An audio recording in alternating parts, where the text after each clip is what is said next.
Welcome, everybody, back to Strong, Happy, Healthy Love podcast. Today we've got Martin Dransfield on the show. He's a Lieutenant Colonel in the New Zealand Defence Force, and he was also my commanding officer in East Timor on BAT 2 in 2000.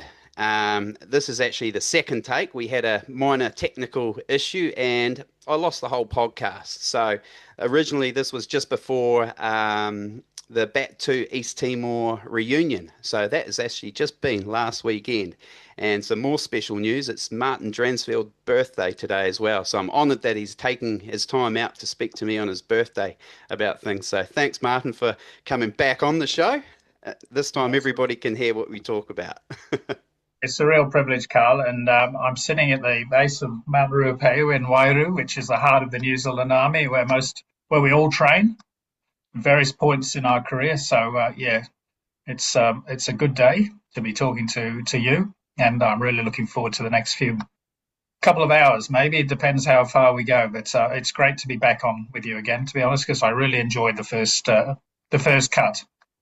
Yeah, it was a really good conversation, and a point I'd like to make is I'd already put out the advert, which most people would have seen for this podcast, and close to 7,000 people had viewed the ad, and I was had that moment when I had lost the footage. And I learned some valuable lessons at the time. But the biggest thing was my fear on asking you to come back onto the podcast and explaining my stuff up, really. So I done that. I took accountability, and I've also learned my lesson to back up things double, triple time next time. And thanks heaps for coming back on, Martin. I really appreciate it. And I believe I called you sir at the start of the last podcast, but we've had this conversation, so you're going to be boss for this one. That's right. Well, Martin will do, to be honest. But no, I really believe in what you're doing, Carl. Actually, I was just banging my hand on the desk there, and I suddenly realised that it's going to start distracting people, so I'll stop that. But yeah, no, I really believe in what you're doing. As we were just talking about your podcast with Dave Benfield, who I, subsequent to the last one, we spent a day together on a thing called Te Aratiki, which is looking at mental health for New Zealand veterans and whānau. And so I was able to have a good chat with him because I really enjoyed that podcast. Great guy doing some great work. And so if you're putting that message out, I think that's awesome. But I'm also really interested, and we'll talk about it as we go through it in terms of the work that you're doing with now with Timor Awakening, which is fantastic news, Yes, and you're yeah. breathing and all those things. Really, really keen for you to sort of develop those as we go through this podcast. So great to be here with you again. Thanks, sir. Thanks, boss or Martin. I really appreciate it. And thanks for the kind words. I really appreciate that too. So I guess we'll start at the start. So, what do you think shaped your outlook on life, and then in turn your command style? Great, thanks, Carl. So I think last time I referred to the fact that I was blessed with the mentors in my life, and we are shaped by the environment. We're also shaped by our parents and key figures in our life, and I was very fortunate that mine were all incredible. As I sort of use the analogy of standing on the shoulders of giants, but my father and mum were both missionaries in Uganda. Missionaries in the term of teachers and nurses as opposed to preachers. My father served in Kenya during World War II, and he really fell in love with the Africans, particularly the Kenyans, which is where he was based in Nairobi, but also the Ugandans. And so when he went back to the UK, he met my mum, and they met at the church, and they both decided to go back to Uganda. Kenya, sorry, initially. So they were in Kenya from about 1948 to 1952, in Mau Mau, and then he got the opportunity to go back to Uganda, where he spent another 20 years. But so that was my upbringing. Can you imagine? Yeah, completely different country as well. It's amazing. Yeah, well, when you're young, you think that's the norm, don't you? Yeah, You wake up every day to the sound of the different kind of the bird sounds. I mean, every country has its unique birds, but also just just the animals which were there in terms of not necessarily roaming the streets, but certainly up and down to the game parks. You know, the elephants, the lions, all those. As a child, you think, well, that's normal, isn't it? But anyway, he was an incredible man. He sort of gave me my moral compass. Not to say I've always lived by it, but and then of course sitting in the background, and I think I mentioned last time proudly, and I haven't got the statue this time, but my great uncle Don won the Victoria Cross in World We- War One. We've got a photo And that we'll put up for that. yeah, okay, wonderful, Mm. thank you. And so I suppose as a young child when we went back to England from time to time, and you saw we always went to the church every Sunday, and I was brought up in a very strong Christian sort of environment, both at school and at home. And there was this photograph of this young officer who basically to win his Victoria Cross saved his regiment in the sense that there was a machine gun which had taken out more than 20 officers and up to 60 soldiers. And he was a great athlete. He was actually a professional footballer before World War One, so he's the only professional footballer ever to win the Victoria Cross. But he was such a fast runner, such an athlete, that he threw a grenade and took out the gun, and followed by Corporal Colwell and another soldier, they stormed Horseshoe Ridge. It was called a line of trenches. Yeah. And this was on the 5th of July. And then they basically won the day. And then on the 10th of July, they had to take a place called Contalmaison. And sadly, he got hit by a sniper's bullet in the helmet, but kept going for another 30 minutes. And then a piece of shrapnel sadly took him out, and he died. Wow. So he won. So he won the VC on the 5th of July. But I suppose where I'm going with this is that you've got that incredible figure in your life, and I suppose his act of bravery and courage in winning the Victoria Cross, and then the example of my father, which was living in very austere conditions in Africa, were the two key ingredients you talk about. What shaped my command style, which was to the ability to basically to do what's right, I suppose. So they were, and also, and I'll finish on this because we can move on to other things, but that sense of service comes from, and a lot of soldiers in New Zealand have the same experience. And you were just talking about the people that you've talked to today. Yeah. David Bedford and his father, and that cohort of Vietnam veterans is the commitment of your whakapapa, which I've experienced in the storytelling over the last 5 years in the job I've been doing in a kaupapa inquiry, kaupapa being a Māori word for truth. Mm. This strong sense of your ancestors having served, So our family sent from on my mother's side 2 sons and 2 cousins, and only one returned. And then on my father's side, his uncle, my great uncle, Bruce Dransfield, who was a young miner, 19 years old, he went off to France with his cousin, and they were both killed. And so of the 6 from our family who went to war, only one returned. Wow. So there's sitting in there is that sense of, I don't know, commitment, service, that they saw it was the right thing because people were acting badly in both cases in World War One, but also those who couldn't protect themselves needed protecting, and that's what we'll talk about, Carl, and that's what we absolutely soldiers. We carried on that legacy. So that was the influence of a Christian background, so a strong spiritual moral compass, backed by this incredible courage of those who had gone before me. Yeah, incredible. And then that would have shaped your command structure and things like that. Moving forward, is that what, did you always want to be an officer in the army, or how did that eventuate? Did you? That's a Because I great believe question. You didn't ask me that one last time. No, I didn't, and No. I wanted to ask you, and also the background with you served with the British before you come to the New Zealand Army. Is that right as well? Yeah, that's right. So Yeah. So that's a great question, Carl. Because actually, I wanted to be you. I wanted to go through the ranks. I mean, when I was a young fella, the reason I wanted to join the army from the age of 4, right? And the reason was because in 1962, there was a coup attempt in Uganda, 62 or 63, and the Staffordshire Regiment deployed to Uganda, and my parents invited some of them around. They're all soldiers around to the house, and and they taught me to swim. Um, and also they taught me to. I remember my dad, because dad was a teetotaler, but beer was allowed when the soldiers came around. So Yeah. um, they were sort of they were my heroes Yeah. at that very young age. So I had a uniform. They gave me a cap, a berry with their cap badge, and I've still Yeah. got it. And so from the age of 4, that's all I wanted to do. And I can see my Mukapuna, my grandson, my oldest one, all he wants to do is join the army. I think hopefully because he wants to be like me, and his brother wants to be a policeman because he wants to be like his dad. Yeah. Cool. So in that time, as kids, we spent all our time reading what we used to call comics and war magazines.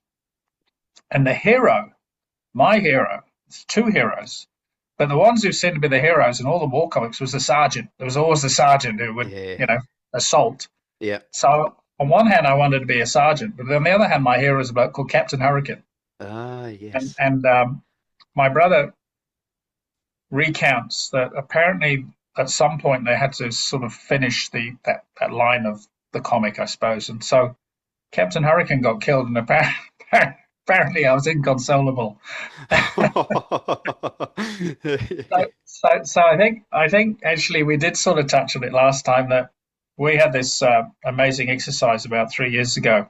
In fact, 3 years ago, this last week, because I remember at the end of the exercise I was 64 and I'm 67 today. Oh, wow.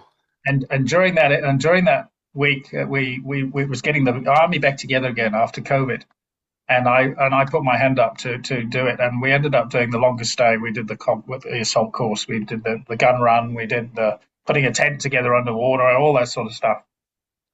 And but we also were on the range, and there was a picture of me firing the pistol on the range, and the caption was "soldier firing pistol," and I said, oh, finally made it. Yeah, As a soldier. everybody wants to be a soldier, not a flipping officer. But of course, my dad sent me off to good schools. He's every penny he had, he put into my education. So, I did well at school, and inevitably, when I applied for the army, they said, "No, you're gonna go off and try and do the officer selection board," which Yeah. somehow I passed. Too smart to be just a normal soldier. Yeah, sadly, but I've been very lucky. I've had a brilliant career, and I've had the opportunity to serve with the best soldiers in the world, both Yorkshire soldiers and New Zealand soldiers. And so, Mm. yeah, I haven't loved every job, but I've loved every job where I've been in that position of working with with those soldiers. Yeah, Yeah. And yeah. how long did you serve with the British Army before you moved to New Zealand?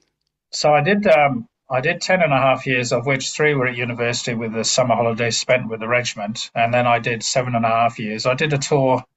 We used to go to we did Norway for 3 years. Yeah. And that was outstanding. I mean, tough.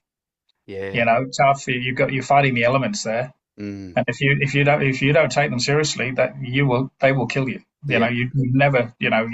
You know the elements. You know Yeah. it better, Yeah. than I do. It's tough, but it was a wonderful soldiering, and the tougher it is, the better, eh? Yeah, that's it. Yeah, Yeah, I reckon. seriously, Yeah. seriously. Mm. And then I did a tour in Berlin, and the wall was up at that stage. Oh, wow. And that was fascinating, because literally you were surrounded by East German army, Yeah. and yeah, that was really good. And then a tour to Northern Ireland, and then a tour as a adjutant of a Yorkshire battalion, and then I decided I wanted to spread my wings and see the world. I thought, my goodness, it's nothing's going to happen. I've done it all. And then, of course, I arrived in New Zealand, and what happens? Yeah. Gorbachev takes the wall down, and suddenly it's all peacekeeping operations. I'm thinking, oh my goodness, I've made a mistake. But I hadn't, Yeah. because we've done some wonderful things in the New Zealand Army. You're Yeah. absolutely And that brings us on to we served together in East Timor in 2000. My memories of you, sir. I remember when I was a soldier, and I was in a section that was quite tactical and things like that, and we're always very wary and things like that. And I remember seeing you a couple of times, and I thought, wow, who is this dude who's got no fears just stomping around with his big fiery, blonde hair blowing in the wind? It was, yeah, it was pretty cool. That was my memories of you. I thought, man, this guy's hard case.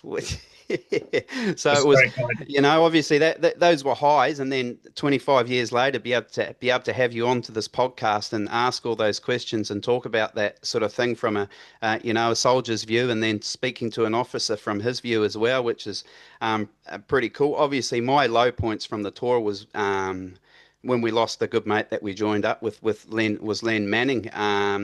But I think we spoke about this last time, and I expressed that I actually felt a bit guilty because we also lost another soldier over there, a Nepalese soldier in combat as well, and I guess because I didn't join the army with him and he wasn't as close as what I was with my other pers, the feeling of that I guess drifted and I forgot about it. So I think it's important that we talk about him today as well, boss. Yeah, thank you. Well, thank you for the your recollection and the visual of my, because I look at photographs and you're absolutely right. In those days, I had very long hair in the centre parting, and so I must have looked somewhat unique. Um, but it was very long hair with short back and sides because I used to get it cut by the Nepalese when I used to go visit them. They had a barber, can you Oh, imagine? And yeah. they'd cut my sideboards off, but I refused to let them Take the top. take the top, which is my identity. But I look back at it and think, oh my goodness. But anyway, more seriously, yeah, the lows obviously were the loss of our two comrades who we still remember Mm, with fond memories, but also sadness that their photographs of young men will always be. That's who we will remember, the young man on in the photograph. yeah, forever And so young. then, yeah, Mm, forever young, and it stole their best years from them. But and Leonard Manning, a great deal's been talked about in terms of the loss of Len, who was quite a senior private soldier. I think he'd served quite a bit of time with the Territorial Force and would have had a great career actually. he was a great soldier. I done lots of courses. I was on recon Yeah, right. patrol Yeah, procedures with him and scouts courses, and we done the snipers course together as well. So yeah, he was a really exceptional soldier, and he was really good at his skills and knew his stuff. yeah. He was, he was a hunter. Um, he loved nothing more, than as you say, working with his rifle, with a pistol, loved pistol shooting. So Mm, he had all the makings, and also very charismatic, and high empathy with the locals. yeah. For the writing, the letters he sent home. Mm, He was an artist, so the pictures that he drew, and they're now sitting in the Len Manning memorial room in the battalion headquarters. So oh, there's a room excellent. with all the excerpts from that time, but in terms of newspaper articles, but they framed his photographs, there's his picture. It's respect and it's remembrance. And similarly, Devi Ram Jaisi there's a wing to him in their peacekeeping center in Nepal. Um, but if we just, I suppose I should really pick up on your, you did a quick summary of the podcast, and in that we talked about what the impact of the loss of two of our soldiers, and I spoke about it at the reunion, and my words were that we were very well trained Mm, as a battalion, New Zealand battalion group, but when we had trained at the highest level, I think you'd agree with that. We did yeah. a lot of work on the West Coast. We did a lot of live firing. Um, and so we knew that if we were contacted, then we were well trained and well equipped, and our SOPs were excellent. But when we lost Len and then we lost Devi Ram Jaisi, there was a lot of soul searching on my part. So you talk about me as a commanding officer of how can we do better? And I think I talked about that in that Mm, excerpt. yeah. And so what I will always take away as a positive was the incredible ability of New Zealand soldiers to adapt to the conditions. And also the fact that we had to work together, noting that we had Fijians, Irish, and Nepalese working alongside. And so we had to look at what were their strengths, which they brought to our deployment, and balance those with the New Zealand strengths. And what I really would like to say publicly is that the New Zealand strengths was the ability of patience, cunning, and to start thinking like they're the people they were up against. Because you know what?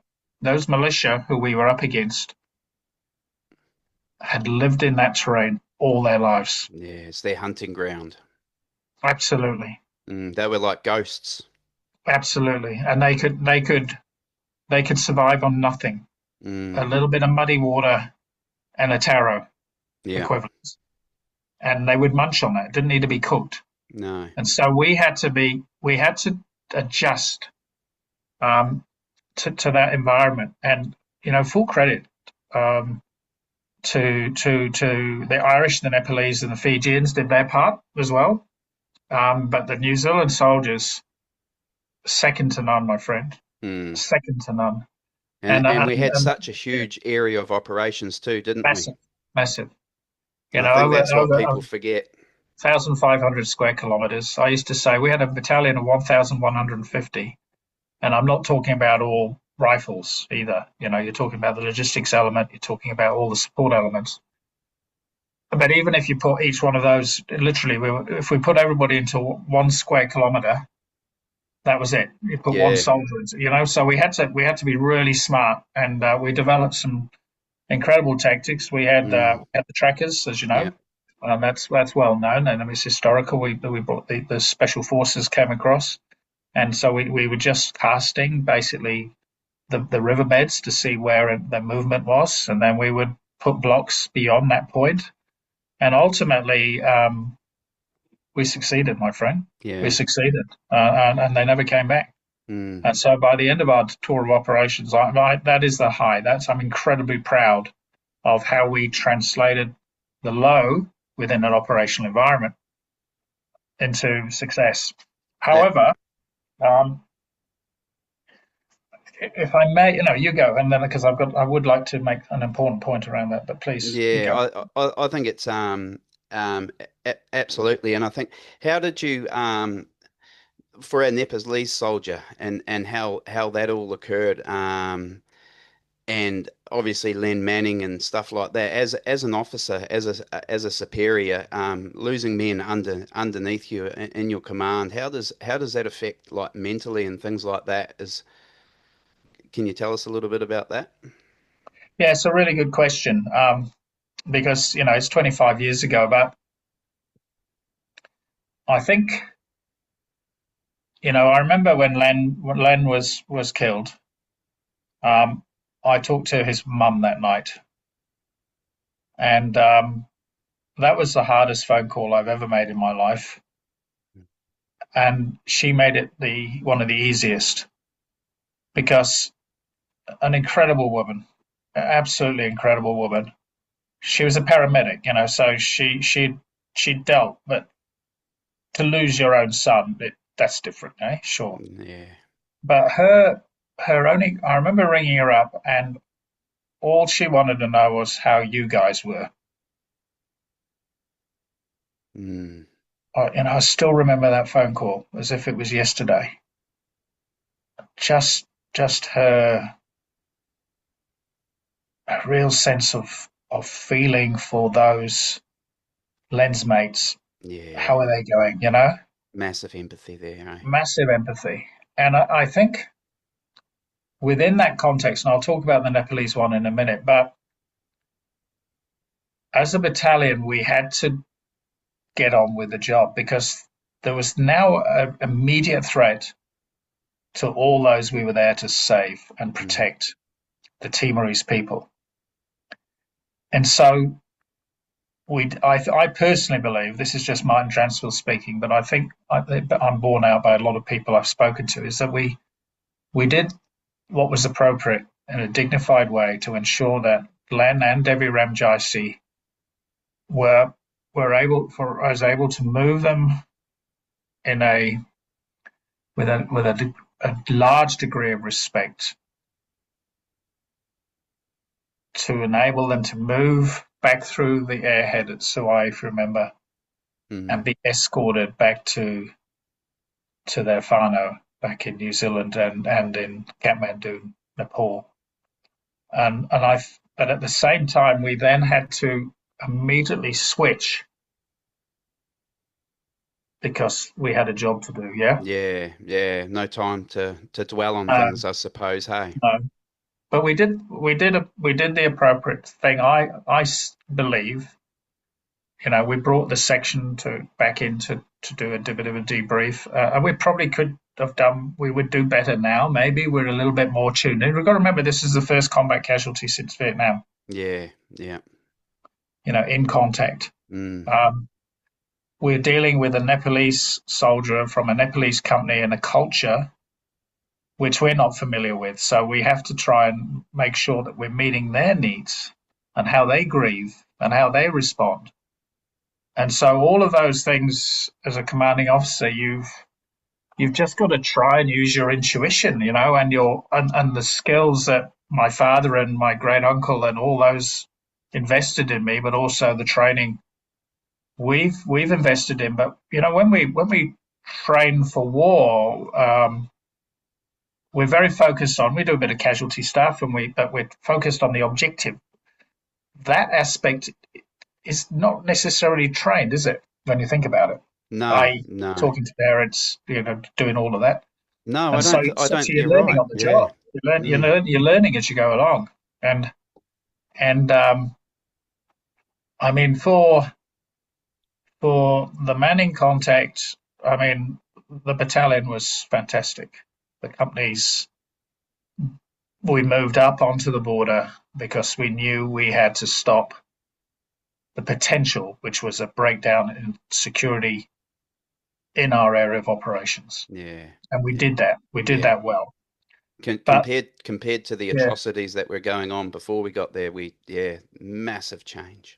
well, actually, that's a very good point. Thanks for raising that. I hadn't thought of that, but let's bring that up. I mean, I mentioned it on Sunday when we had our chapel service that each Sunday I would go up to the church, Ave Maria Church in Suai, and that's where 189 Timorese had been murdered on the 5th of September, and we're talking about less than 7 months later. Can you Yeah. imagine the trauma just by being in the same location? Just witnesses. If you witness the trauma Yeah, would be horrific. and so that's what we're up against. And so Mm. we had to make sure that those perpetrators who potentially were now coming back into our area were prevented Yeah. from doing that. And so, all of those things are going through your head, aren't they? Yeah. Yeah. Absolutely. Yeah.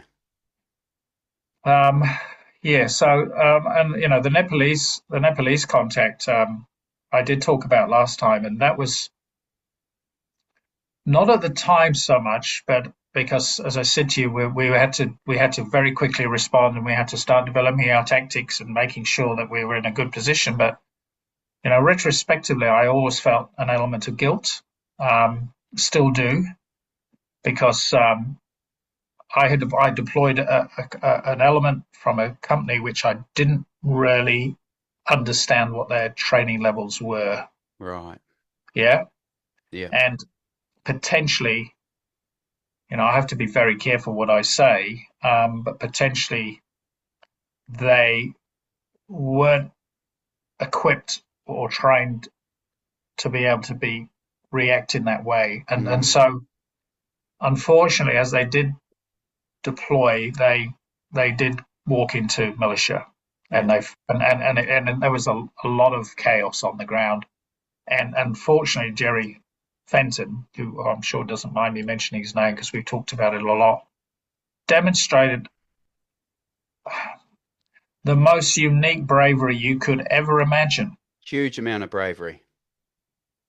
Can you Huge. imagine? You are in that situation where you are the one person who can hold the communications back to the Mm. battalion headquarters, speaking to me, but on the battalion net through the retrans to actually deploy a quick reaction force And he to had get AME. one person down, and he's holding pressure All on on the this neck of whole, another person, isn't he?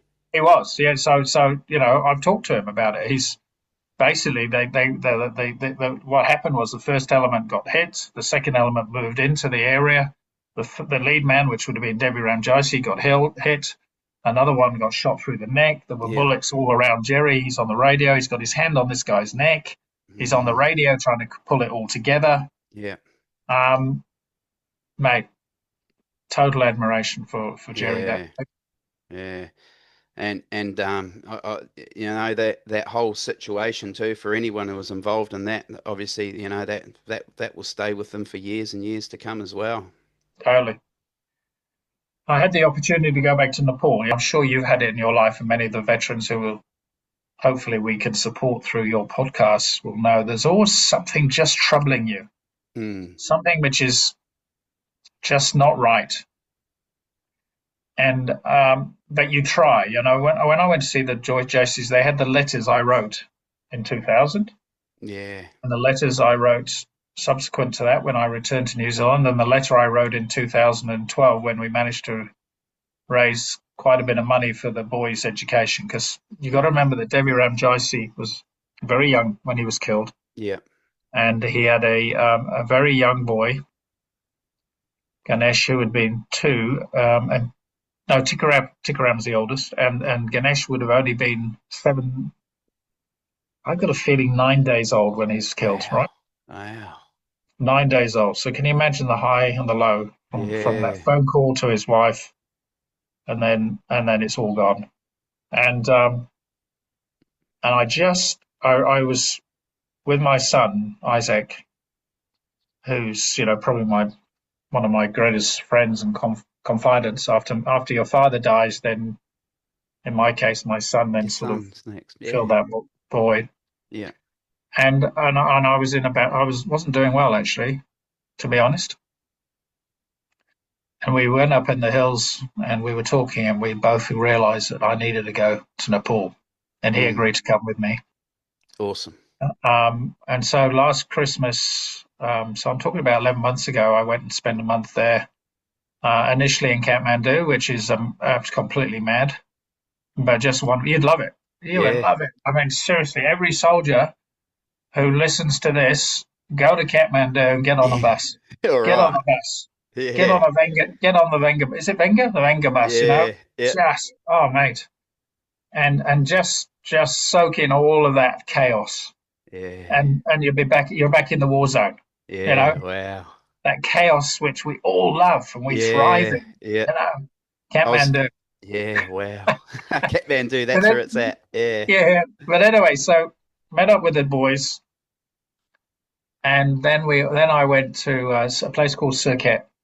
Got on a plane with Tikaram. He'd never been on a plane before. His ticket cost $80. Mine cost 800. Oh wow. Not biased, are they?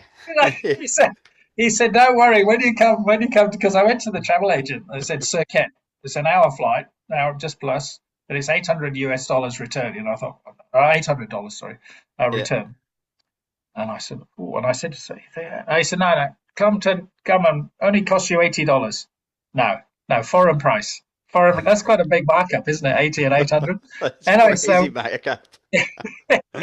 Oh. so we went off to Surkhet, and after Kathmandu, oh mate, just beautiful. It's like Suai and Dili, Yeah, yeah. and And to think that's the country that he came from, a very similar environment, to go peacekeeping a similar environment to his own. yeah, you're right. You're absolutely right.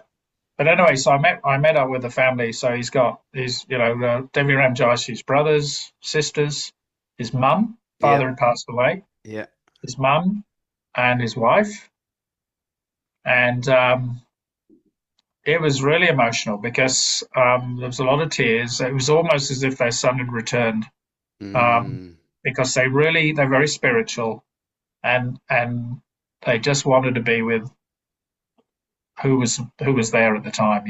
yeah. and they wanted to know everything I could possibly give them, and I could only give them so much. Yeah. Um, and then we just, oh, mate, probably one of the best weeks of my life. We just walked Yeah. up in the hills and we just laughed, Yeah. laughed and laughed, and nobody could speak. We couldn't speak in each other's language apart from the boys. The boys speak English, Yeah. Yeah. but God, it was, mate. And then I broke down in tears when I Yeah. farewelled. Sounds very As did they. surreal. The whole It thing sounds was, very surreal. Yeah. yeah, mate.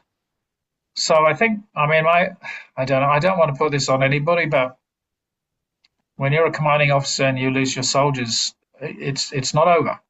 No.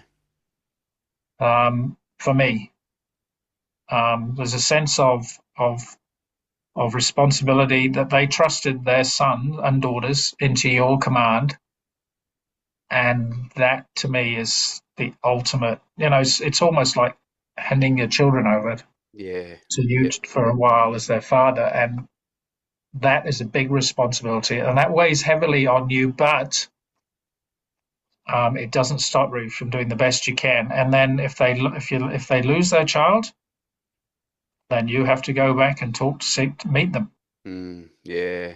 And and and explain. and that's like it in the army too, I suppose. When you Totally. mentioned that, I thought, well, you as a commander, you'd be kind of like the dad of the family, and losing soldiers would be like kind of losing not your own like losing children in a sense, but on a lot larger scale, especially if you've been in the machine for a long time and that's all you know. Yes, you're absolutely right, mate. You summed it up better than me. Mm, You've said exactly what exactly we all as commanders at different levels mm. feel. And so Because so to get the back, yeah, military the military reminds me of a family, an old yeah, family. So I just looked at it as an old family, and while you were speaking, I thought, well, the commanders, you kind of like the heads of the family anyway, so that makes perfect sense as to um, how it would cause these dramas. Because with our well, later on in life, I don't really think too much about my family life when I was a kid. I think about the family life when I was in the military. That's what I miss more. yeah. No, you're right. I mean, I could see that. I mean, I we managed to get a hundred plus, 150, 160 to the reunion, Oh, that's awesome. and the you could just, I'm a piece now Yeah, because it's a little bit like needing to go and see the Jaycees. yeah, I needed our boys and girls to get back together. Now, unfortunately, not all, because they're all over the world now, and yeah, sadly, some have passed away. yeah, But um, when we got back together, if you don't mind me saying, Carl, that talking, but we had decided that the focus was going to be initially on reconnecting with today's soldiers, yeah, and the commanding officer of Second First Royal New Zealand Infantry Regiment, which I was when we deployed, is Lieutenant Colonel Jerry Mataprai, yeah, and he and his soldiers brought us through the Whakatau back onto the parade ground and welcomed us back again. yeah. Some of us didn't return, Mm, and then they did the battalion haka in a manner which was it's the first time. I mean, I always feel emotional with the haka, but this one just hit my heart, and it yeah, was just so respectful yeah. and so honourable. It's And 25 years worth of a haka, isn't it? you've got it. And the words he spoke, the respect, it was, words can't describe what we all Mm, felt. yeah, And it just set us up for the whole weekend. yeah. And then they showed us the new equipment, and of course, then you've got the humour. You've got Andrew Baines standing up in the turret. I've got a photograph of him, but and we all went, my God, what would we have done if we'd had this equipment all those years ago? Yeah. But my comment was actually sometimes it was better we didn't because you know what? We had to basically use our senses, didn't we? Yeah. I carried the 77 set on my second tour over there with secure voice and recon. So a new radio earlier would have been great. Well, no, you're right. Radius wasn't so great. I do remember, and your reflections um, from what you had today when you spoke with one of the greats, one of the Yeah, great Vietnam veterans, yeah, um, yeah. was that Evan Williams' father won the military cross in Vietnam, Wow. and as a company commander, and he then. It's funny actually. I was just getting somebody. What the Nepalese were trying to get in touch with me. They obviously want to wish me a happy birthday, but I can do that later and Nice one. on my messenger. But the his two IC visitors, because he was working with an NGO up in Dili, and so flew down and we basically looked after him for a couple of days. And he went into your command post in Tillamar, and he said, "Man, nothing's changed." It's like walking into a command post in Vietnam because we still had the same radio sets. Oh well, yeah, of course, and in the '79 and all sorts of things from back that Totally, era. The totally. V8 Land Rovers, was it? How old Yeah, are they? Yeah, yeah, yeah. I yeah, mean, but yeah, I mean, what I always say though, the lack of technology sort of benefited us in a way because we really had to use our instincts, yeah, yeah, had to use our basic soldiering skills. yeah. And I think Take, Kiwi yeah, soldiers are known around the world for their ingenuity and being totally. multitasks in different areas. Yeah, no, I agree. I agree. We then had presentations from Veterans Affairs New Zealand and also from the RSA, Oh, cool. which is Yep, the equivalent to the RSL, because I'm yep, not sure if Australian veterans are listening in on this, but and I felt that they were really well received by our team. But I think we're in a better position now to accept that we're veterans, mm, and what we need to somehow change is that people at a much younger age know that there's support out there, particularly in the mental health issue, because everybody has mental health issues. Anybody yeah, who tells me they don't, they're a liar. um, yeah, Yeah, seriously, yeah, seriously. yeah, And in that little bit of the excerpt from the podcast, we were talking about selflessness, and so the adjustment from deploying overseas, well trained, possibly worried about your allowances and all those sorts of stuff, and then you get into this let's talk about Timor, but there's Afghanistan, there's places we've all been, and you just see the poverty and the trauma, and you forget about yourself and your issues. You yeah, say, yeah. my goodness, The cause becomes bigger than yourself, doesn't it? course becomes bigger than yourself, Mm, and then you return to New Zealand, yeah. and it doesn't go well. No, it's I spoke about this with a Vietnam veteran in a podcast that's coming up too. It's the zing that we're chasing. The zing, the Totally, excitement. Yeah. And when we you get got it. back, it's that, we've got that post, that all the excitement's kind of Yeah, stopped, and then you're back to the normal thing. And yeah, that whole, I guess the operational environment creates a tempo that it keeps us very fast and not fast, but it puts us no, into you're a right. certain No state, fuss. doesn't It's it? adrenaline. It's adrenaline, Mm, mate. I yeah. mean, I remember our honorary colonel was a guy called Eru Menawera, who is a Vietnam veteran, SAS. Bless him, he's passed away. And I remember him sitting me down, and he said, "Martin, it's the biggest challenge of your life will be returning after this operation, and you will have to draw on maturity, Mm, because you will have to step back and try and rationalize people's behaviors and their ways of life, and try and put it into the context that they're okay. That's their life. Let them be who they are, but stop trying to compare them to the people of Timor and mm, their hardship yeah. and their trauma." And that's really hard. Mm, yeah. That's really hard, my friend. When I was in Timor in 2019-20, I was working alongside people who were working in various NGOs or whatever, and I just got a little bit angry. Let's use that. I'll try and use my words carefully here Yeah. because I felt that they weren't they weren't engaging with the local people. Um, they were more interested in other things, Mm. and so I saw the Madre down in Suai, who I know, beautiful lady. We've known her for years. She was there back in 1999. They got sent off to Darwin. Then she was there when you and I were there in Yeah. 2000, and she's still there. You know, Yeah. Wow. she's a Philippine lady. She's Yeah. been served all her life. And I said, Madre, I'm really worried because I'm starting to get an anger inside me. You know. Mm.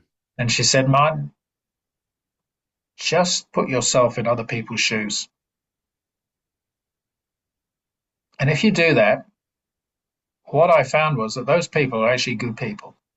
Yeah. They're just doing the best they can. They're just not Carl Burgess and Martin Dransfield. They've got a different outlook on life. And I think that's a really good point that you raised there, especially when we, for like myself, my personal experience when I got out of the Yeah, army, I found that um, instead of worrying about how things should be, when I started to imagine what they're looking at from their point of view, because in their eyes, they're the hero of their movie. So if you can slip in and be a part of a good character in their movie, it'll be a lot smoother than being the bad guy in their movie. you got it. Yeah. I love it. Love it. Be the hero in your own story. And I love that what you just said. Be the hero in your own movie. Brilliant. Yeah. Yeah. Oh, I'm just writing that down, mate. Yeah. That's a new one on me. I usually say be a hero in your own story, but I like that. Hero in your own movie. Yeah. That's awesome. A little communication skill I picked up on the way. No, and you've got it in one because the other side of it, of course, is that everybody is a hero in their own story, Mm. ideally. But what we've got to try and prevent is people believing that they're not the hero in their own story and they're actually the supporting cast. Yeah. And Yeah. and and that's sometimes what we put on people. And so I try really hard in anything I do in life. I don't succeed all the time, by the way, is to try and make that person know that they're the hero. You Mm. know, Yeah. it's a bit like you calling me sir and boss. Yeah. Yeah. Now I know it's respect, but if you're not careful, it then becomes you're the supporting cast and I'm the boss. Mm. You know what I'm saying? Yes, yes, I understand. Yeah, Mm, makes a lot of sense. yeah. Yeah. And I think for me personally, I suppose we forget which movie we're in when we get out of the army as well. Keep going. I like that. Yeah, so for me personally, when I got out, my apart from not knowing how to transition, when I look at things in hindsight now, I think one thing that's missing is maybe some sort of pamphlet or even a classroom lesson about, right, Mr. Soldier, you've got these skills and they can be these skills in Civvy Street. You know, if you have any problems, you know, let us know and we'll tell you what can transfer into that. So more of a transition thing from Civvy Street Yeah, yeah, from yeah, the military to Civvy Street. Sorry, I think that would help because it would give people a bit more of an idea agreed. in what direction they want to take with their skills that were good in the army. Which direction could they use them in Civvy Street? And the other thing, what affected me personally was when I was a soldier in the army. Um, it was a structured system, so everything and the system was a really good system. So we, as soldiers, followed the system, and our mate was beside us, and we're all doing the same system. And it's externally run to a sense, I suppose. When we get out of the military and we go into Civvy Street, and everybody's internal, so they're all Yeah, worried about themselves. It's and the I suppose the greater goal isn't so much as what it's like in the army. The end result of the mission, I suppose. It's more personal in Civvy Street, and their values. I guess I found I thought that their values weren't really aligning in the right place. I'm like, man, people backstab each other, and yeah, they'll step over you to get your position in a job and things like that, and that there's all these dramas going on, and I found that.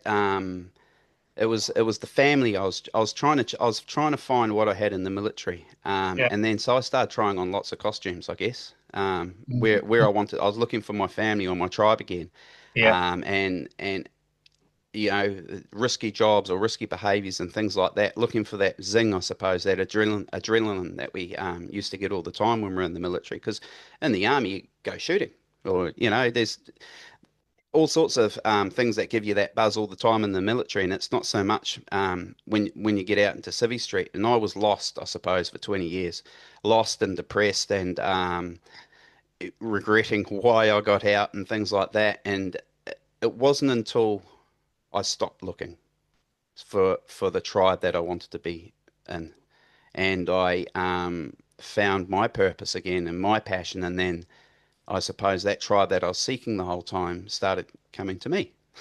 A little bit like this podcast and things like that. Yeah. Now, Yeah. Yeah. the Yeah. family Yeah. that I was looking for the No, it whole makes a lot of time. sense. Yeah. Yeah, the family that I missed, and I didn't speak to anyone for so long because I was embarrassed. I thought I must be the only one that, I didn't think I was the only one, but I thought I was embarrassed. I'm like, what are people going to think of me? What will they say? I'm not this onto it person that I used to be. I'm a bloody mess. I cry, I drink, I do behavior that I shouldn't be doing and things like that. So there was an embarrassment there for a long time, and then that's fueled with depression and alcohol and things like that. And um, I guess I'm fortunate. I'm still here now, and I'm on the positive side of things now. But one thing I noticed with this podcast that I've been doing is when I've been speaking to my friends that I've started to reach out to, they haven't spoken to for years and things like that.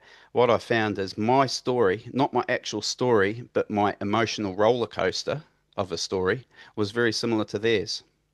Similar experiences with their Yeah. emotions, and 100%. and Yeah. and their loss of family and things like that. And Mm. then that's when it sort of dawned on me, wow, everybody is very similar, and how many people are out there aren't saying anything to anybody about how they feel, Totally. and Totally. and Totally. then going into that dark spot of where people are killing themselves and things like that.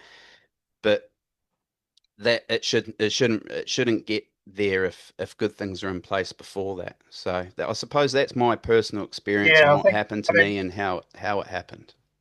I think, you've struck on a couple of really interesting themes there. One is my son gave me this book. It's called The Tribe, and we are tribal by nature as human beings. And so, if you use any analogy of a tribe, and then suddenly you're not in that tribe any longer, the psychological impact that has on you is devastating. Yeah, Um, and within that book, it does talk about different roles within the tribe. So, for example, I think it was the Sioux Indians who had two types. They had the warriors, and they had the smarter sort of, well, not smarter, sorry, that's the wrong word. The sort of intelligent, and they used the warriors were there for fighting, and then once they it got to a point of attrition, I suppose, where both they realised this is just ridiculous. We need to stop. yeah, Otherwise, there's gonna be nobody left. The Warriors would merge into the background, and the negotiators would take over. So it's having those roles, and so the tribal system is really important, and of course the military is a tribe. You're absolutely yeah, right.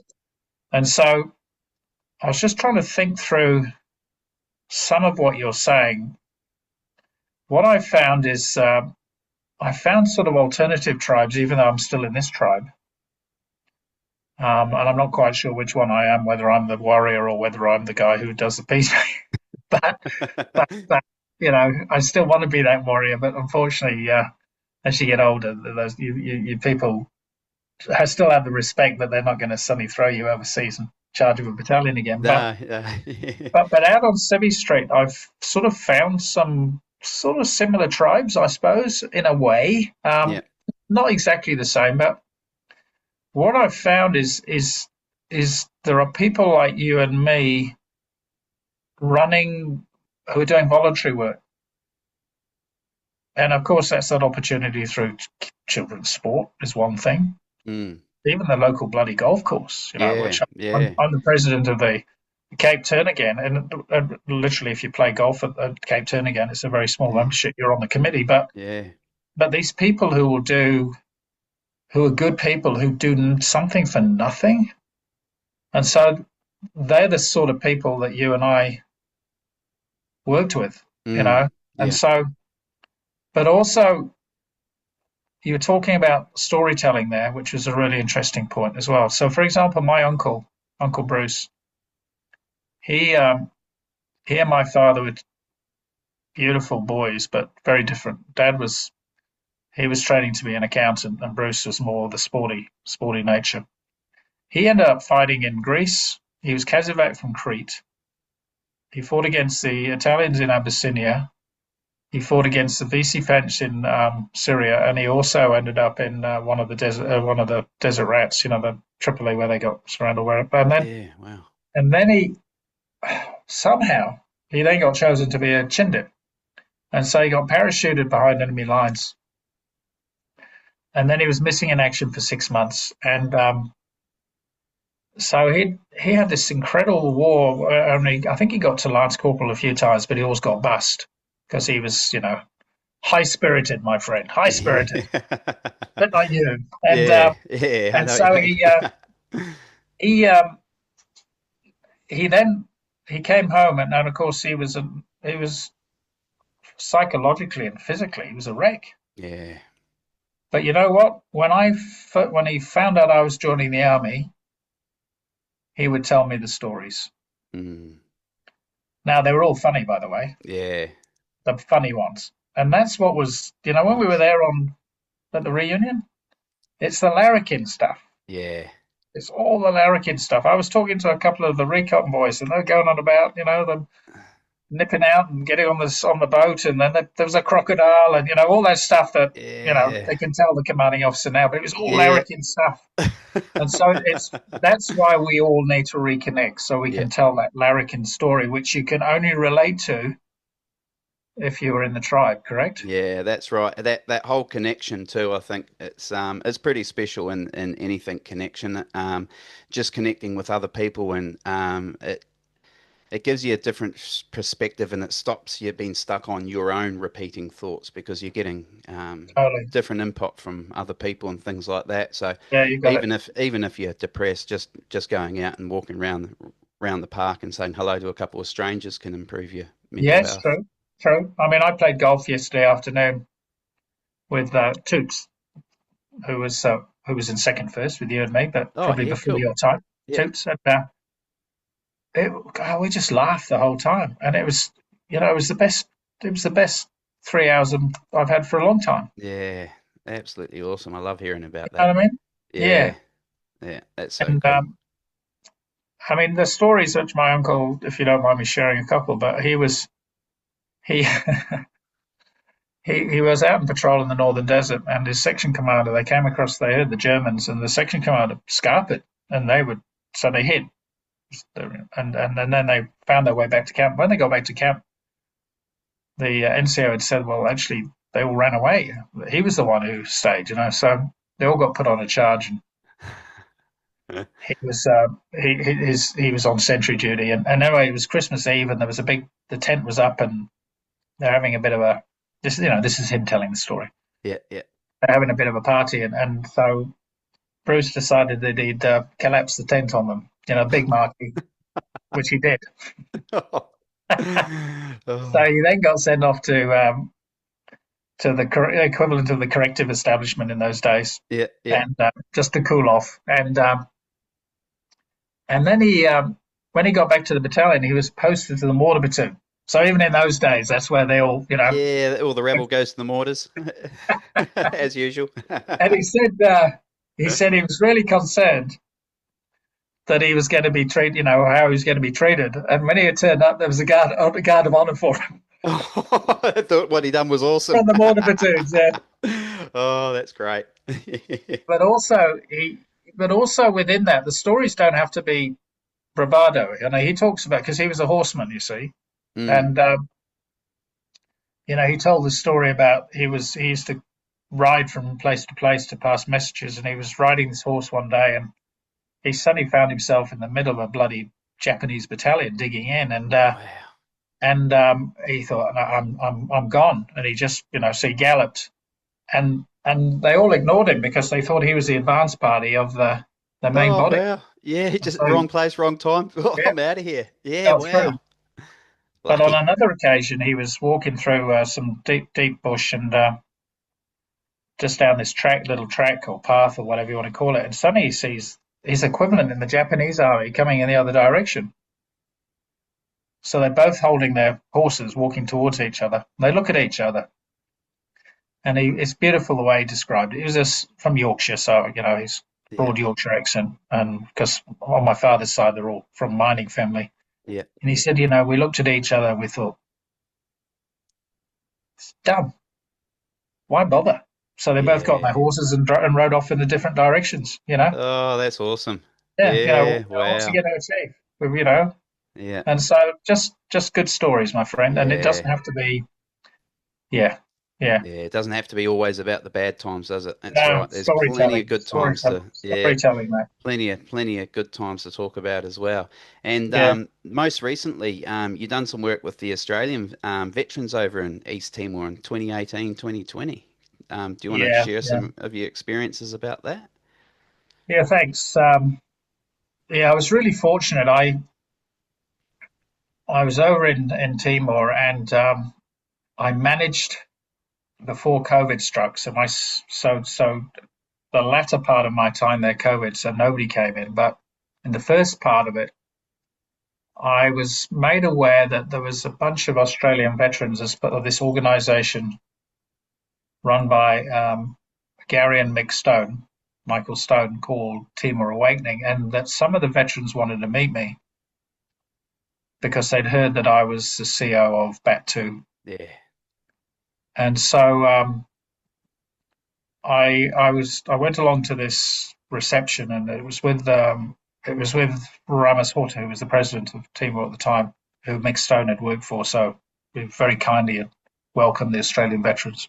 Yeah. And I started talking to a couple of them, and both of them had served in the battalion to our north when we were there, and they were really emotional about the loss of Leonard Manning. It had really impacted on them, Mm. and to a point when they were talking to me and they were very tearful. Um, in fact, one of them is my Facebook buddy. He was in two contexts. He was during our time. Some militia came across the border and they threw a grenade at the Australians. Unfortunately, it Mm. didn't injure anybody, but he was in that Yeah. post. Yeah. Yeah. And then about a week later, another group infiltrated. They were in Maliana, in the northern area, had infiltrated, and he had just come off sentry duty, and he was about to go back in. He would have gone into his pit, but which is our acronym for sleeping bag, and Yeah.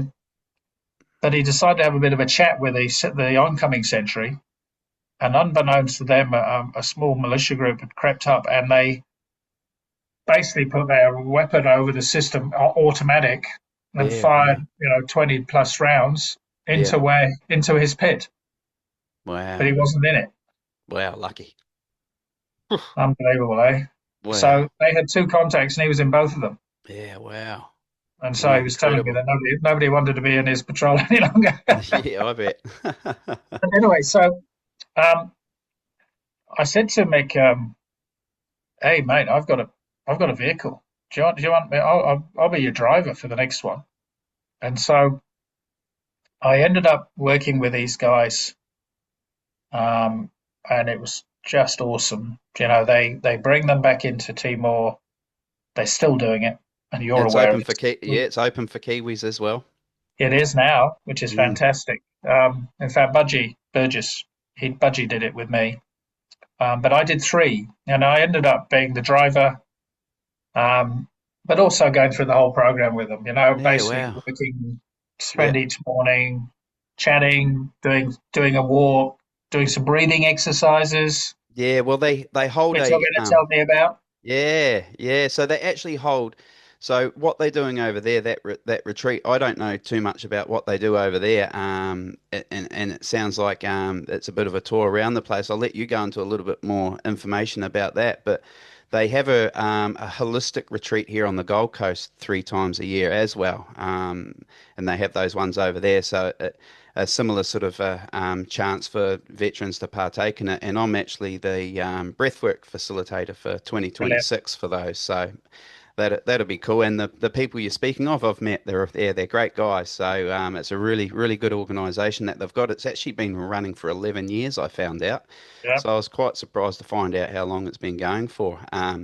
And they get overwhelming numbers all the time to go on these retreats. So it's yeah Congratulations. yeah it's Congratulations. yeah, thank you. And it's and when we were speaking last time when we spoke about the subject, we spoke about it afterwards. I said, "Oh, I've actually got to do a presentation for them next week." So the presentation's done and it went well. And yeah, it's like we were saying earlier on. It's funny how these small circles happen.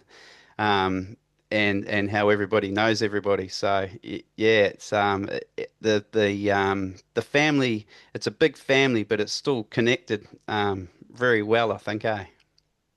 No, you know, I still, and I only did three, but I'm still connected with half a dozen, mainly Mm, through Facebook, yeah. and really good people, but people who they all had experiences. I last time I recounted one, and after it, I was quite pleased that that you'd lost the because it gave me time to connect with him and just say, "Are you happy for me to tell you as an example of how you have sort of traumatic experience, which then repeats on itself, and why because to go on Team Awakening, you have to go through some sort of selection process to Yeah, yeah, there identify, is. Yeah. because there's a long waiting list, and they And want to you want prioritize. want to take the right people. Yeah. That's right. But he was an outstanding sportsman. I think he'd been a great boxer in his time. Wonderful man, and his wife's an artist, lovely lady. But we were sitting around the campfire in a place called Balibo, which is where the Australian headquarters used to be, Mm, which is now, as with Australian money, credit to them. They've turned, because I went. This was the battalion headquarters was in around this what had been Balibo Five were murdered. yeah. I'm not sure if you're aware of that. These were the journalists, right? Yes, Back in yeah, yeah. Yeah, 1975. I know Yeah, about this. Yeah. one was a Kiwi, and they then put their battalion headquarters not where they were murdered. They were murdered lower down in the village, but in the Suco. But the fort itself was a Portuguese fort. And when I went back, there was a battalion headquarters. It was pristine. When I went back in 2011 and 12, it had just fallen into decay. Mm, And then I went back in 2018. They've turned into the most beautiful. If you go to Timor Folk, go there, Balibo. yeah. They have turned it into a sort of very similar to the guest house approach that we had when we were in Africa. Just Yeah, wow. a beautiful beds, shower sort of units, Yeah. and then a central place where you have a meal. But on the top of it, there's a campfire, and you sit around it. And I remember him telling this story about he was a section commander and he's up in a village, and a young mother pushes a baby into his arms, which actually had a temperature of over 40. So the baby was well and truly Yeah. ill and on the Yeah. way out. But he gets on the radio, and he's told that the UN, it's not in their doctrine or whatever to fly, and he gets incredibly angry, and he lives with it. But Yeah. that sense of guilt, which is Yeah. not his guilt to have, No. but that's what we deal with. Mm. I think they We are call that trained. survivor's guilt. It is a survivor guilt, but it's Mm, also a guilt which comes from, I mean, the Leonard Manning contact or the Devi Ramjayasi. There will be those who didn't or weren't in that position on the patrol who've got survivor's guilt. You're yeah. absolutely right. That's a Yeah. real thing. Yeah. Absolutely. In Yeah. this case, In this case, what happens when we do training? Yeah, we're the master of our destiny, aren't we? Yeah. Aren't we? You know, we carry the weapon, we Yeah. give the orders, and we get it right every time. That's Yeah. in our psyche. We are going to get this right. In this particular instance, he was going to get it right, and he couldn't because somebody else's rules Yeah. didn't allow him. And so it lives with him Yeah. that he couldn't control a situation which he felt he should have been able to control. And Yeah. that's what PTSD is about. It's not. Yeah. It's not. There's no one. They're not all the same. They're all different. Yeah. And that's it's a range of things that can cause it as well. There's traumatic experiences where they have Yeah. recurring nightmares that they can't get away from, and then not only is there PTSD, you've got depression and anxiety, which is highly fueled by alcohol. So that was probably me for a while there, and that contributed to my depression, anxiety was that whole Yeah. self-medicating type thing going on as well. Yeah. Um, and Yeah. yeah, That's true. and you're right. It's such a range of things it covers, and as we get older, if things aren't addressed, they compound and compound and compound, and they're going to explode at some stage or become an overwhelming of emotions and things like that. So, as we try and bury the bad feelings, they're actually it's not good for us to do that. We've got to expel them as well, I suppose. No, I agree. And I suppose the key message is that I'm not sitting here saying that I don't get depressed. I'm not sitting here saying that some days just I feel overwhelmed. Mm, Um, it's common to all of us. Yeah. yeah. And so please don't come away from this podcast thinking that I've got all the solutions or that I've got everything under control. I haven't. But Mm, what my message is that because you're doing these podcasts, there's the ability for us to talk about it. yeah. There is the ability for us to say there is some form of solution, which is in reconnection. Mm, mm, And for me, it's yeah, the other one is this sense of purpose, which is possibly just doing some voluntary work. I don't know, but just knowing that you've mm. got a purpose because we have enormous purpose when we're in uniform. Yeah, And then the that's other it. one for me is, I mean, I have to say I don't drink because it generally you used to drink, and I think you were saying you're a fighter, and I said I'm a dancer, wasn't that the one? I can't Yeah, remember. yeah. I'm a And hang. If I drink, I'm a hand grenade. that's You right. don't know what you're going to get. And, and I think I'm the world's best, John Travolta that ever lived. And then, and I do that with my grandchildren. I don't need alcohol for that. Yeah, yeah. But so it's how do we? And I know and the reunion, of course, there was alcohol, but everybody Mm, behaved, and they were with their mates having fun. that's it. Yeah. It's that what you call self medication, which is a really Mm. good term, my friend, Well, which is that's moderation is self. isolation. Isolation Yeah. drinking is not good. No, that's Yeah, right. And moderation too. There's it's great to get with the guys and reminisce and have a few drinks, but when you're sitting in your room at night watching yeah, war that's it. movies, reminiscing on the six pack every single Yeah, night, well, then yeah, that's yeah. when things you need to get out. Mm, I totally agree. Because what happens, it's not only just sitting watching the war movie. And but to be honest, mate, um, I was watching the other day. Now I've started the sentence. I can't remember the name of the film. My children got me onto it anyway. Come on, Mike, what's it called? It doesn't matter. It'll come to me. yeah. I'm having a Billy Connolly moment. Billy Connolly tells a story and then he goes off on a tangent. And I can't remember where he was, and then suddenly he comes back onto it. But it's about a guy who survives a series of attacks, Yeah. and his Afghan interpreter, and he's really badly injured. His Afghan interpreter carries him for miles and gets him back to safety. And then he goes back to America, and then he it's called Covenant. That's it. Come back Yeah. and watch it. Um, and he then is trying to get this guy out of Afghanistan, and the system is just blocking him. Yeah. And then in the end, he does get him out, and that was where we're going to go. I know at some point, but I don't. I actually enjoy watching those movies. It Mm, does. It does.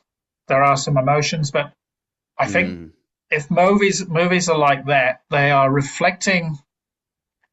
As long as they're done respectfully, they are in a way respecting us as veterans. yeah, I think so Does that make too. sense? Yeah, Yeah. there's some obviously, as soldiers we watch a lot of war movies and things like that, and then there's a lot of Hollywood ones out there, but Yeah. there are those ones out there that you're describing, which really where they've taken I guess I suppose a true story and taken the guts out of that and turned it into something incredible because it's that what I think you're describing. I actually, as I've gotten older, I've noticed when I watch movies and stuff like that, I'm a lot more emotionally involved than what I used to be. Yeah. Yeah. I'd agree entirely with you. So Mm, I watch them, but not with a six pack. And ideally, with my son or somebody like that. To be honest, yeah, yeah, yeah. mm, But we're yeah. not. I did talk about it, and I fully admit, I'm far more emotional these days, Mm, in all sorts of different contexts. And I was saying at the reunion, there's lots of different things which stir us up. One is just some incident, or in this case, a movie, which brings up a memory, and it's quite close to us to the truth around some experience which at the time we just moved on, but actually was probably quite challenging to us. mm, yeah. There's We're not physically as able as we were, No. and to be honest, we're losing more of our mates and our mums and dads, and depending on what generation. But mate, I think you're probably, how old are you now? Are you allowed to 40, say? 46, 46. 46. So, my God, you were a baby when we are in Timor, mate. I turned 21 when we were in Timor. My goodness me. Yeah. Yeah. Yeah, I was Wow. 20 when we You, deployed, 21 when we came home. you young buck, you. Mm. Hey, look at you. Hey. Yeah, and then went back and on bat five. Yeah. Yeah, Well done. yeah, Congratulations. Yeah. Yeah. Yeah. yeah. So, and that would have been interesting. I mean, that was a very different battalion deployment to the one we went on. Mm. But in its own way, had some unique experiences, I'm sure. Yeah, Um, I was with Recon Platoon for that deployment, so it wasn't very much different from Bat 2. We were still yeah. camouflaged up in the bush and things like that. So Good. Good. yeah, it was for me in my position there. I was glad I was in that platoon because the rifle companies were doing a lot different stuff by then as Yeah, well. that's right. So Yeah. yeah, Yeah. That's right. and you served over in Afghanistan as the PRT commander as well, boss. So what did you think about the New Zealand involvement over there? Yeah. So I think we should be very proud of what we did.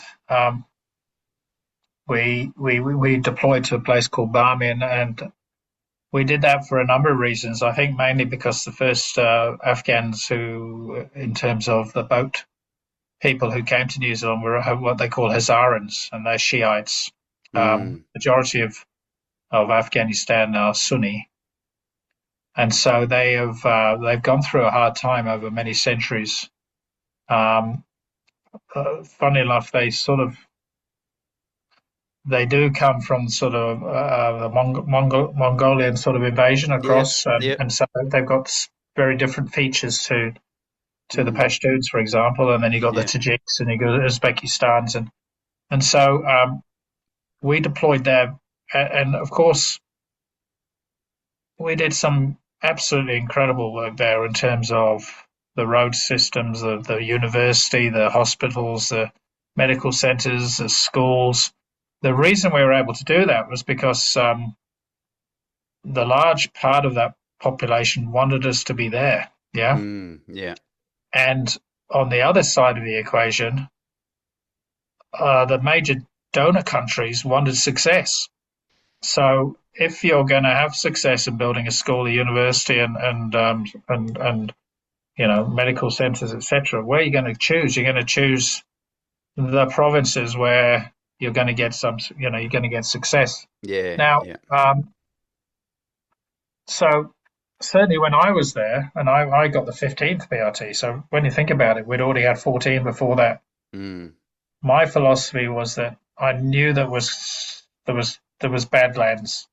Baglan was to our northeast, and there was an element of Taliban who were really trying to disrupt and infiltrate into Barmin, and sadly that did result in a number of our young men and women being killed, as you know, Yeah, yeah, very sad. towards the end of our time there. Yeah, But I think we justly should be proud, and I think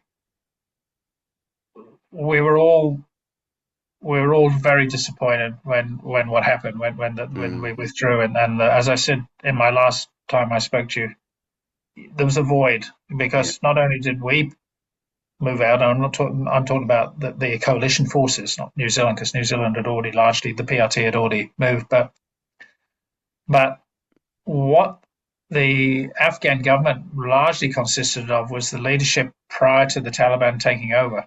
And the yeah, Taliban had that opportunity to move in the 90s purely because of because there was this infighting between the different factions. And so the Afghans were just tired and they wanted, and when the Mullah came in with the Taliban, it appeared that they were going to provide an element of security and prevent the breakdown of law and order and the destruction which was occurring. But unfortunately, when the coalition forces left, then that leadership team also left. mm, There was a void, and who yeah, was going to fill it? The Taliban. And yeah, so we were disappointed because the Taliban literally had come back in with very similar um, opinions and approach to what we had tried to change, which was in particular education for women, girls being able to go to school, and just those opportunities. And I think, as I said to you last time, there are two.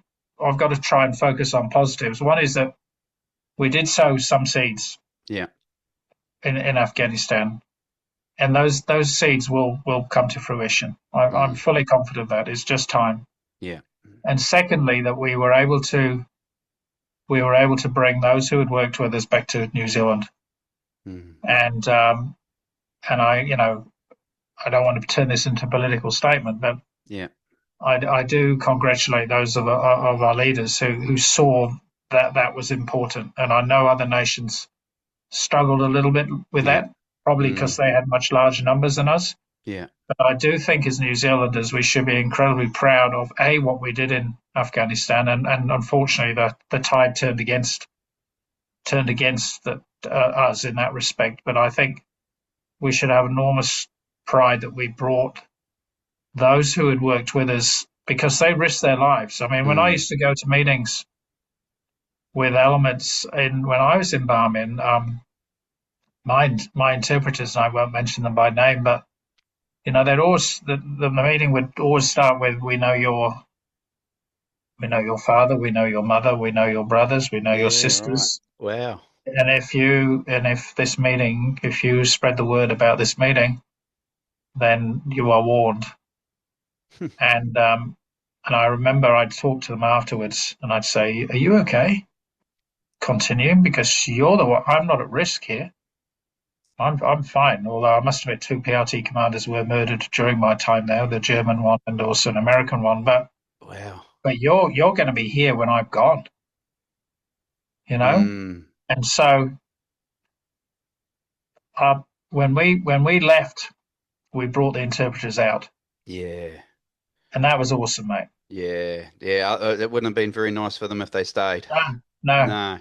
And then in 2022, 2021, we then brought out the guys who had done all the other jobs. The Mm, engineers, the yep. people who provide security on the gate, the people who Yeah. had provided water. And so it took a long time. But we've got them all out. Oh, awesome. That's fantastic news. Yeah, that's So really I good to just I hear. just want to sort of deliver Yeah. that positive, That is positive that is because very positive. Yeah. because I the downside of it is that and the positive about Timor, my friend, is that in 2016 I was able to go back to France with my wife Fiona, and I met all up with all my half cousins who had bomb burst around the world, Australia, New Caledonia, South Africa, etc. Yeah. And we were able to commemorate the death of my great uncle, right? Oh, wow. Yeah. And why were we able to do that? Because France is at peace. Mm. Yeah. Because the battlefields of World War One are now Yeah. Yeah. fields of Mm. pasture, Yeah. with all the memorials. What are Mm. we able to do in Timor? We're able to go and visit the memorials to those of our soldiers who passed away. Yeah, Yeah.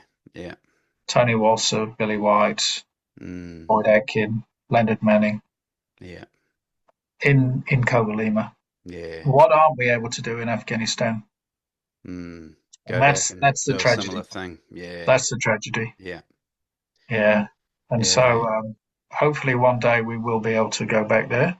In Mm. fact, we probably could tomorrow, but you're just running a little bit of a risk, to be Yeah, honest. but yeah, a bit dodgy. Yeah. Yeah, And then and now your current works brought you into with the Maori veterans and their whānau. And do you mind telling us a little bit more about that and what your yeah. I think. position is in that and how Yeah, that's thank you. Yeah, yeah. I've done this for almost 5 years. I'm just coming Mm, to the end of it, to be honest, because yeah. we're coming to the end of this stage, which is 1949 onwards. But Mm, it's been an enormous privilege, yeah.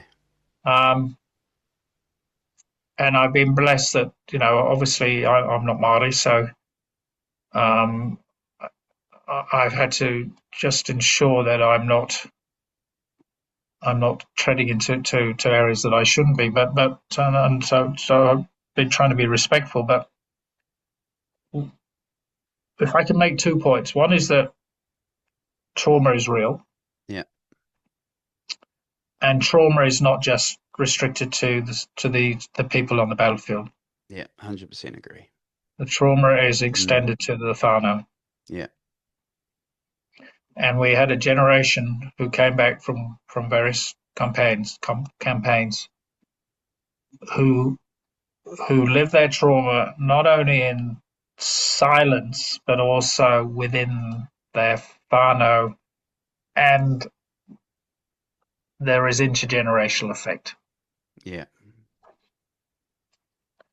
And we had it is important that they are able to tell their story. Now, the beauty of the tribunal, and everybody can have their own opinion, but it gives our Maori colleagues a voice. Awesome. But more importantly, it gives their whānau a voice. Yeah. And they not only have got a voice, but they do it on a marae, which is a safe place. Yeah. And then I think the highlights for me, and it's been quite traumatic for me, I have to admit, but in no way comparison to their trauma. Yeah. The beauty of that whole process, the highlights for me have been sitting in the wharikai on the same table, listening. Mm, And the cathartic experience, excuse me using that word, but that sort of yeah. evolution from they arrive traumatized and upset, they tell their story, and then we all go through an experience of some form of healing. Yeah. Yeah. And so, again, I'm looking at the positives, Mm, but they also, through that process, are able to provide a voice for all of us. yeah. And so, I'm very positive about the whole tribunal approach in our particular case, Yeah. because whilst their experience is specifically to Māori experience, and it is centered on the principles of protection, partnership, participation, and acting in good faith, and those are sort of the words, a little bit like comradeship, commitment, courage, and integrity, is that we as a whole are able to tell our story and people understand the what it is to be a soldier, what it is Mm, to be a sailor, and what it is to be an aviator, yeah. and the impact that can have on you when it doesn't go well. Yeah. And even if Absolutely. when it does go well, how you then try and, mm, as you call it, transition. yeah, and it's that's what I love about this podcast is Mm, everyone has a story, you know, and agreed. information out sometimes better than keeping it bottled up. You know, Yeah, there's no, I more. agree. Mm, I yeah. agree. But I mean, let me just, congratulate you. I mean, I think you're a natural, my friend. Oh, thanks, sir. Yeah, Seriously. appreciate No, no. that. I mean, if you get 7,000 hits, it's probably for you, not me. Um, because you're a natural. You're a Yeah. natural storyteller, but also a natural listener. Mm, And what your strength is your ability to pick up on a point, your ability to ask a question, and then the ability to sort of communicate, and interact. Um, mm, and so, it's my birthday today, and like there's good points and bad points, but this is one of the highs, mate. I've just yeah. love talking to you, mate. Yeah, I'm honoured, and I actually love talking to you too, sir. I think we've got a lot in common. I think it, there's me talking to you also it shows that there isn't a barrier between rank and a soldier, especially once you're out of the military. You know, we're all done a similar thing in different ways, but we're all from the same family and the same tribe, aren't we? I'll tell you, sorry, hopefully this doesn't come across wrongly, but I was talking about, when I was a platoon commander, I knew everybody, everything about them. It's a wonderful command, And Mm, then as a company commander, I did Charlie Company, Parachute Company, and then I did Bravo Company, and it was just wonderful again, And the wives, because they got wives by now, and all those, and then and then because you do everything together, and in the day we did all the sport, we do the overseas deployment to Hong Kong, and then when you're a battalion commander, I interviewed for all my lance corporals upwards, so all your commanders, yeah. yeah. But the private soldiers fall into a series of categories, and of course you know your first 15 because Yeah, yeah, as people will know me, they know I love rugby. yeah. But the other group that you really actually get to know, and in a way feel very paternalistic towards, are the bad ones, not the bad lads. Yeah, yeah. It was it The the was mis it the was mischief ones. the mischief ones, yeah. Yeah. And then of course my children,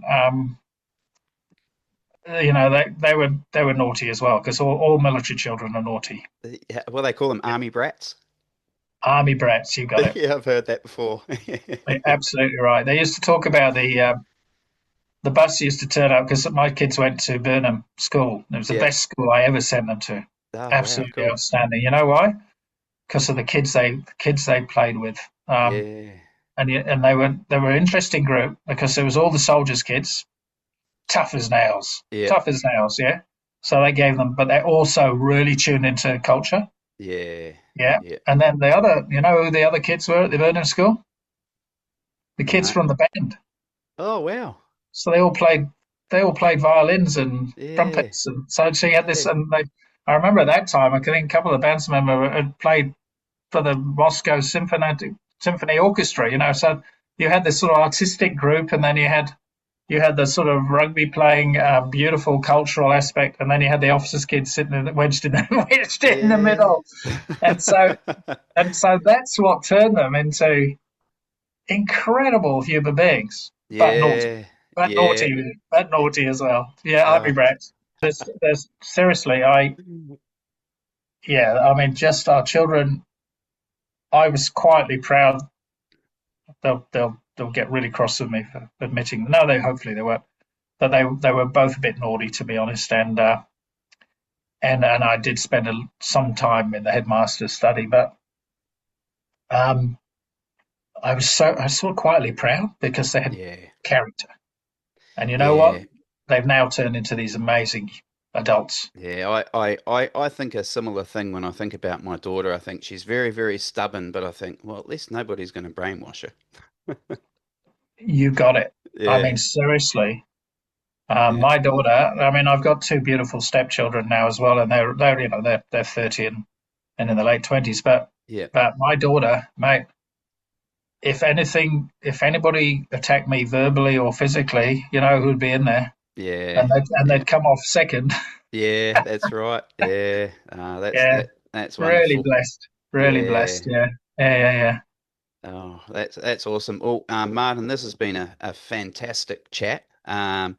And Again, yeah, the first chat was really, really good. And I think this was just as good. I think both of them have I hope been so. awesome. The only other question I was going to ask you, so at the end of the last podcast, I was going to say, oh, well, in 2 weeks' time, you've got the reunion. Now the reunion's already happened. So how was it? How was it? The finishing off with a good note. Do you have anything that you want to say about the reunion and or anything we've talked about? Yeah, thank you. Yeah, I mean, let me start off with the regret. The regret is that I couldn't get all 650 there. Yeah. Yeah, The regret is that I couldn't get the 155, which turned into 154 Nepalese there. yeah, The regret is that I couldn't get the 180 Fijians there. The regret is I couldn't get the 70 Irish there. But mm, um, one hopes that they're sort of there in spirit, and they've all gone on to do better. And I know some haven't. They've yeah, died of various things, and one or two have committed suicide. And yeah, so that's the regret. But the joy and the positive was I feel at peace now because we put a lot of work into connecting, and it just went so well. Where people are really positive. I mean, can you imagine 70 of them turned up to go to church? yeah. Oh, wow, that's good. That's good Yeah, numbers. seriously. Yeah, Um, the Padres are amazed. yeah. They'll be back to three next week. No, no.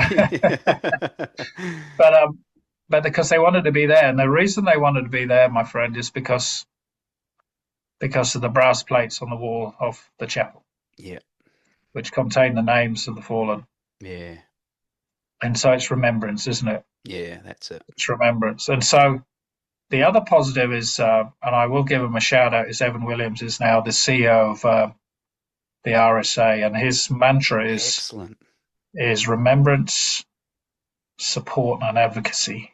Yeah, And so he's changing that whole concept to a sort of what it has always been about, but rather mm, than just purely focusing on people getting together and socializing, is actually acknowledging to remember, yeah, which has always been there with mm, the ode and the 5 o'clock reading of the ode and the silence.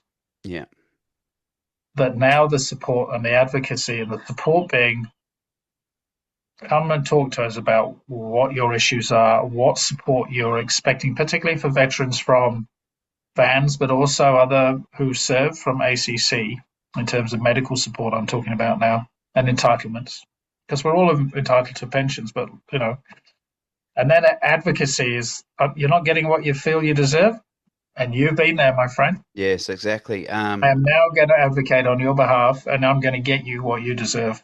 Yeah, and on that note, this is probably a good time to bring this up. We spoke earlier in the year because I had an incident with Vans, and my payments were going to be cut in 28 days because they thought I was physically fit to go back to work. Okay. However, Yeah, I remember. Yeah. yeah, there was the mental sides of things that they kind of overlooked at the time, but so I reached out back to them saying, "Hey, what's going on?" And they closed ranks on me, and with no answers. So my without whinging about my story, but my actual point is, if something like this does occur, what I did was I reached out to you and said, "This has happened. What do I do?" And you said, "Send me the email chain," and that's all that needed to be happened. And then, as you mentioned before, um, there's people in high places that can make things come right again. And the end results from me with that incident was instead of having my payments cut off in 28 days, they reassessed everything and now they're going to be funding me to do study in certificate for mental health and peer support. So that's how the tides can change if you reach out and speak to somebody. Yeah, and we talked about it before you started recording. My brother's analogy of people tangled webs, and then for some reason, as you get further and further, it gets more and more tangled, and then you can't unravel it. Mm. In this case, we can. Yeah, Yes. Yeah. and Absolutely. we have got some really great people in both in Veterans Affairs and also in the RSA, and I have to say, even within ACC, um, great people who really want to do the best by our veterans, and so we've just got to. I think one of my messages within our reunion was that, and and nobody pushed back on it, and that is we have a responsibility now. As we get older, we have enormous responsibility to provide the example to those who are following us. Yeah. And what upsets me, and they have reasons for it, I know. But what upsets me is when some of us break our code, which was integrity. That's what we live by. We survived on the battlefield or in operations through integrity and knowing of the courage of your colleague to your left and right and behind you who was going to do the right thing, who was going to fight, not flight.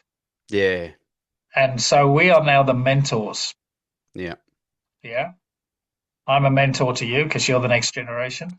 That's And you're, right. you're the mentor to the ones below that is I know the real reasons sometimes, but I really want our people to be the standout in the tribe, the greater tribe, because there's a lot of rubbish being on social media these days. Yeah. That's not who we are, No. is it? No. No, that's No. not who we are. I totally agree. I'm up here in Wairau, and I can hear them, the young men and women of the future of our defence force, because it's time for me to hand over. Probably well long ago actually. Yeah. I've been Yeah. very privileged to stay in uniform this long. This will probably be my last year next year. How many years is it all up, sir? Well, I was thinking about that as I was out running today, and I was thinking when I went to the career master to say I want to join the army would have been early 1977, so 48 years ago. Wow. And I remember I went for my interview, and the guy said to me, "Sorry, this is a bit boring. It's a little bit self-serving, but I remember him saying to you, right, which part of the army do you want to join?" And I looked at him and I said, "Part? There's only one part, isn't there?" He said, "Well, you want to be a soldier?" And yeah, I said, "Yeah." He said, "Oh, infantry. What about driving around in a tank?" So, and maybe. He said, "Okay, armored corps. That's your second choice. What about fixing tanks?" I thought, "Yeah, really?" Yeah, okay. So that was my third choice, EME. So fortunately, I got into the infantry, and I'm very proud of it. Yeah. But the counter to that is that I play halfback at rugby these days of a golden oldies, but I was an open side flanker. Is that actually there was a requirement for 14 other people on the pitch who had different skill sets to me. It's the same in the end, isn't it? Yeah. Yeah, Yeah. where we That's have it. all our brothers and sisters from medics right through to us at the front end in the Yeah. infantry are so critical. So I've got total respect Yeah. for all of And those. yeah. And thank you heaps for I think I've got more information out of you the second time round. So thanks heaps for doing this podcast with me today, Martin. And yeah, I guess that's a wrap for the second time. Is there anything else you want to say before we go? No, I think it's been great, mate. As I said, playing golf the other day, we just bantered, and I think this time we've probably been a bit more positive, Yeah. Yeah. if you don't mind me saying that. I Yeah, think I agree. we've really focused on the positive, and I think Yeah. that probably reflects meeting David the other day and having some time talking about how we can help in that sort of mental And health and environment, just and then the finishing the reunion. reunion. Yeah, Yeah. you got it. Yeah. You got it, Yeah. my friend. Yeah, yeah, yeah. Hey, awesome, bud. Hey, congratulations for all the work you do. Keep it up. Thank you. Keep it up. And if anybody needs to reach out, I've always got time. Always got time. Me as well. So if Yeah, anyone wants to yeah. reach out to me, feel free. And I'm pretty well Yeah, networked. yeah, awesome. Yeah, Thank buddy. you. Take care. Thanks. Hey, Yeah. thanks, Carl. Strong, happy, healthy love. More than a t-shirt, it's a message. 100% organic cotton. $50 each. Free shipping in Australia. Free international shipping when you buy 2 or more. 22% of profits donated to mental health. You choose where it goes at checkout. Beyond Blue, ADHD Foundation, or future SHHL projects. Order yours now.